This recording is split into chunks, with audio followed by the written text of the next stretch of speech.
Have you ever rushed to deposit cash into your account only to find your ATM rejects your bills?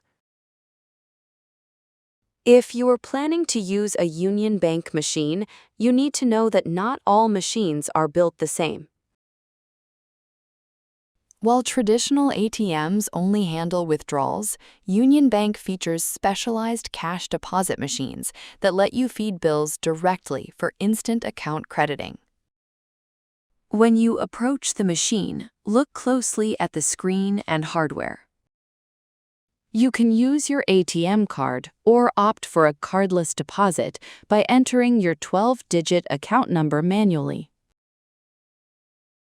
and verifying your masked name on the screen. However, you must pay attention to physical limits and bill preparation.